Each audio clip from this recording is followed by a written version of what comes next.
नमस्कार, सुप्रभात. मी सेजल पुरवार. या बातमीपत्रात तुम्हा सर्वांचं स्वागत. पुढे घेणार आहोत बातम्यांचा वेगवान आढावा. मुंबई ही महाराष्ट्रापासून तोडली जाईल अशी शंका आणू नये. मुंबई काल, आज, उद्या महाराष्ट्राचेच चंद्र सूर्य असेपर्यंत मुंबई महाराष्ट्रात राहणार. सभागृहातून मुख्यमंत्री फडणवीस यांचं हे आश्वासन.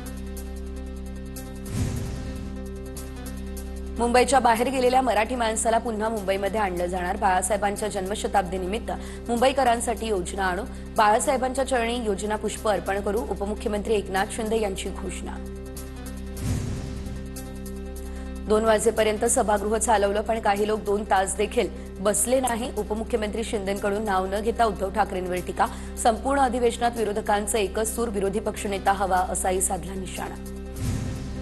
मुंबईला लुटणारा रहमान डकेत कोण हे सर्वांना माहिती. एकनाथ शिंदेंचा उद्धव ठाकरेंवर अप्रत्यक्ष निशाणा.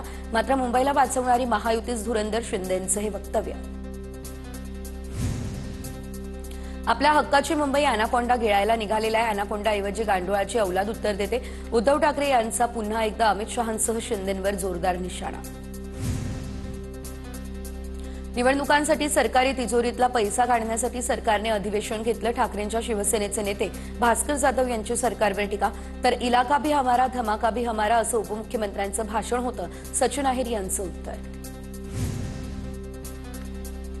अधिवेशनातून विदर्भाला काही मिळालं नाही. पत्रकार परिषदेतून विरोधकांचा हल्लाबोल. निवडणुकीचा जुमला असं अधिवेशनाचं नामकरण करता येईल. अधिकाधिक लक्षवेधी मुंबईच्या प्रश्नावरती होत्या. विजय वडेट्टीवार यांची टीका. तर 7 दिवसांच्या अधिवेशनात पुरवणी मागण्या मंजूर करून घेणं हा एकमेव हेतू होता. जयंत पाटील यांची सत्ताधाऱ्यांवर टीका. तोडाफोडा आणि राज्य करा अशी भाजपची नीती. ठाकरेंचे माजी खासदार उन्मेष पाटलांची भाजपवर टीका. भाजप निवडणूक लढवत नाही, फसवणूक करतेय. उन्मेष पाटील यांचं हे वक्तव्य. राज ठाकरेंना सोबत घेणं उद्धव ठाकरेंची मोठी चूक. ठाकरे बंधू एकत्र आल्यानं उद्धव ठाकरेंचं नुकसान होणार आहे. केंद्रीय राज्यमंत्री रामदास आठवलेंचं वक्तव्य. ठाकरे बंधूंच्या एकीमुळे महायुतीला नॉन मराठी मतं मिळणार अशी देखील प्रतिक्रिया. बोटचोरी करून हे लोक सरकार चालवतायत. तर रामलीला मैदानावरील मतचोरी विरोधातील सभेतून राहुल गांधींचा निशाणा. तर निवडणूक आयोगाशिवाय हे निवडणुका जिंकू शकत नाही. प्रियंका गांधींचा हल्लाबोल. काँग्रेसचे अध्यक्ष खरगेंसह खासदार प्रदेशाध्यक्ष उपस्थित. मोहन भागवत, गोळवलकर आणि आरएसएसची विचारधारा देशाला वाचवू शकत नाही. भारताला स्वातंत्र्य मिळालं तेव्हा मोदीजींचा जन्मही झालेला नव्हता. काँग्रेसचे अध्यक्ष मल्लिकार्जुन खरगे यांचीही टीका. बॅलेट पेपरवरती निवडणुका झाल्यास भाजप कधीच जिंकणार नाही. काँग्रेसच्या नेत्या प्रियंका गांधींची भाजपवर टीका. बिहारमध्ये एसआयआर करून 65 लाख मतदारांची नावं कापली. प्रियंका गांधींचा आरोप. तर बेपत्ता लहान मुलांचा शोध घेण्यासाठी ऑपरेशन मुस्कान या मोहिमेअंतर्गत 41,193 लहान मुलांचा तर 4,907 महिलांचाही शोध घेतला. 1,364 बालकांचा शोध घेण्यात आला अशी मुख्यमंत्री फडणवीस यांची माहिती. राज्यातील विद्यार्थ्यांच्या शालेय पोषण आहारात 1,800 कोटींचा घोटाळा. सभागृहातून आमदार कैलास पाटील यांचा शालेय शिक्षण विभागावरती हा आरोप. रोहित पवारांविरोधातील अवमानाप्रकरणी अहवाल सादर करण्यास मुदतवाढ. जयकुमार गोरेंची बदनामी केल्याचा आरोप करत अवमान आणि हक्कभंग दाखल. पुढील अधिवेशनापर्यंत हक्कभंग समितीला अहवाल सादर करण्यास मुदतवाढ. जयंत पाटलांच्या हजामत शब्दावरून नाभिक संघटना आक्रमक. माफी न मागितल्यास जयंत पाटलांना काळं फासू. महाराष्ट्र नाभिक महामंडळाचे अध्यक्ष सयाजी झुंजार यांचं विधान.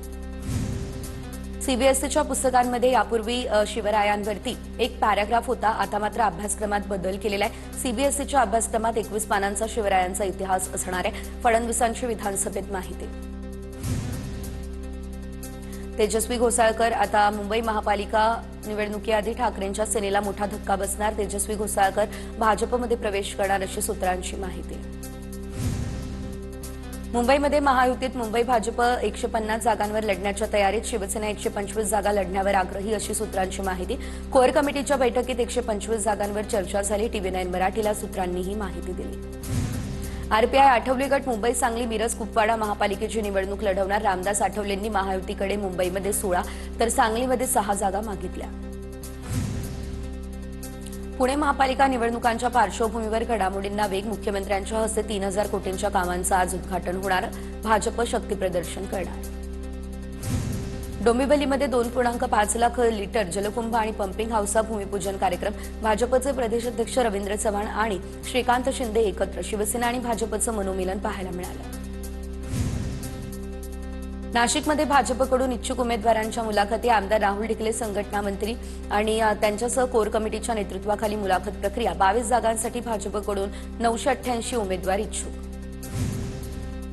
धुळे महापालिका निवडणूक शिंदेची शिवसेना एकत्र स्वतंत्र लढवण्याच्या तयारीत सन्मानपूर्वक जागा न मिळाल्यास स्वतंत्र लढण्याचा शिंदेच्या शिवसेनेच्या मेळाव्यामध्ये निर्धार.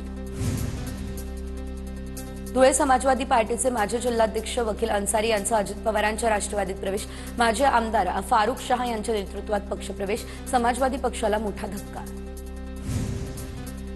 जळगावमध्ये महापालिकेच्या जागांवरून महायुतीमध्ये मतभेद, भाजप शिवसेना शिंदे गट आणि राष्ट्रवादी अजित पवार गट यांच्यामध्ये जुंपली. भाजपचा महापौर पदावर दावा तर समाधानकारक जागा न मिळाल्यास स्वबळावर लढण्याचा शिंदेच्या शिवसेनेचा इशारा. नांदेड महानगरपालिका इच्छुक उमेदवारांच्या अजितदादांच्या राष्ट्रवादी काँग्रेसकडून मुलाखती सुरू, मित्रपक्षाकडून युतीचा प्रस्ताव आलेला नाही तर राष्ट्रवादीकडून स्वबळाची तयारी. दहिसर आणि जुहू या ठिकाणी उच्च वारंवारता रडारचं गोराई या ठिकाणी स्थलांतर, दहिसर जुहू परिसरातील पुनर्विकासाला गती मिळणार, लाखो लोकांच्या घरांचं स्वप्न पूर्ण होईल, राज्यमंत्री मुरलीधर मोहोळ यांची प्रतिक्रिया. करमाळा तालुक्यातील केम या ठिकाणी साठवण तलावाचं काम निकृष्ट झाल्याचा आरोप, चौकशी करून अधिकारी आणि कंत्राटदारांवर गुन्हा दाखल करण्याची मागणी. 16 डिसेंबरला येरवडा या ठिकाणी प्रादेशिक दक्षता आणि गुणनियंत्रण कार्यालयासमोर आंदोलन. महाराष्ट्र सरकारच्या प्रोजेक्ट महादेवाचं उद्घाटन, लिओनेल मेस्सी आणि मुख्यमंत्री देवेंद्र फडणवीस यांच्या हस्ते उद्घाटन, तर भारतीय फुटबॉलपटू सुनील छेत्री, सचिन तेंडुलकर, अजय देवगणही सोहळ्याला उपस्थित. राज्यातील तब्बल 60 खेळाडूंची प्रोजेक्ट महादेवासाठी निवड, खेळाडूंना आंतरराष्ट्रीय प्रशिक्षण दिलं जाईल. राज्यातील ग्रामीण आणि शहरी भागातील प्रतिभावान खेळाडूंना व्यासपीठ देण्याचं या मोहिमेचं उद्दिष्ट. लिओनेल मेस्सीच्या कार्यक्रमानंतर मुख्यमंत्री फडणवीस यांनी मुंबईकरांचे आभार मानले. मुंबईकरांनी शिस्तबद्धतेचं दर्शन घडवलं, फडणवीसांची एक्सवर पोस्ट. मेस्सीचा गोट इंडिया दौऱ्यातील सर्वात महत्त्वाचा टप्पा म्हणजे पंतप्रधानांची भेट. मेस्सी आज नवी दिल्लीमध्ये मोदींची भेट घेईल. या भेटीमध्ये मेस्सी बालकल्याण आणि खेळाला प्रोत्साहन देण्यावर चर्चा करेल.